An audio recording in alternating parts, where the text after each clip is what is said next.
Activist and author, who's back with me now exclusively, talk about her new book. Sort of Spike Lee, because he's very exercised today about Brooklyn and what is going on there. Let's listen to what he had to say. People want to live in 4th Street. People want to live in Clinton Hill. The people who live on the Lower East Side, they moved to Williamsburg, they came aboard Williamsburg, now because of hipsters. And now, what do they call Bushwick now? What's the word? West, East Williamsburg. That's another thing, mother. These rules say changing names. Oh, I love Spike Lee. I see him at the New York Knicks sometimes. He's a big Arsenal fan like me, a soccer team, and that's what he is. He's hard on the sleeve, get it out there. Was he right? Because you've been in Brooklyn at the very stage in your life, you're there now. This gentrification allegation that Brooklyn has become basically too expensive for the people who really have been through the tough times in Brooklyn. Yes, I do believe he's right. And what's unfortunate is that I think a lot of people are not taking what he has to say seriously because he articulated it in such a visceral rant. And so it's easy to just dismiss it as Spike Lee just being crazy.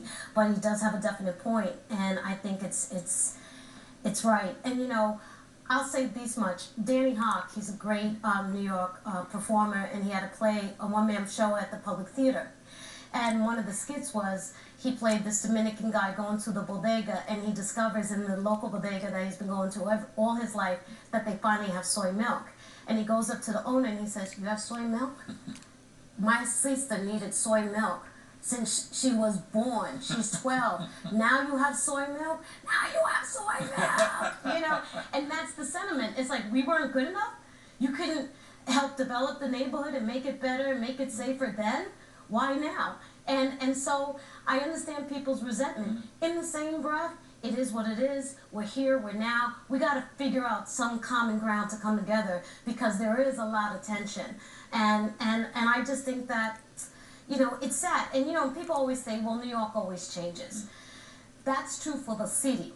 It is not true for the boroughs. You go to Woodhaven, Queens, it still looks like the opening credits of All in the Family, pure Archie Bunker land, and that's what Brooklyn was. And we take great pride in that. We think it's beautiful. And then when they put up these big, ugly high-rises, it hurts. When a hipster is walking down the street and ignores you, that hurts.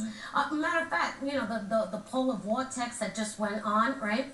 I come home, I was in LA working, and it was still kind of snowing, and I was like, oh no, no one shoveled my sidewalk, and it's the law, you have to shovel the sidewalk if you're a private homeowner. So I'm in the garage, and yes, I have a garage in Brooklyn. That's what's so fabulous. And so we go in, and I'm about to shovel the snow, and this hipster is on the phone with 311, reporting me. And I said, "I am so sorry." I said, "Can I shake your hand? Are you my neighbor?" He goes, "I live down the block." I said, "Oh, okay. Well, I'm so sorry. We were away." "Well, you should have had someone taking care of that." And I go, "I understand that. I'm apologizing. Can you just shake my hand? Hello, this is blah, blah, blah, and 311. And he just continued. And I was like, that's not the Brooklyn way, man. Unbelievable. I'm going to see you again, man. And when he was walking away, I was like, that's cowardly of you. I'm going to see you again. Good for you. And that's part of it. It's a big, big part of it. Let's talk just quickly about White Men Can't Jump. It was brilliant, funny, iconic, become a cult classic, isn't it? Yeah. How much fun was it to make?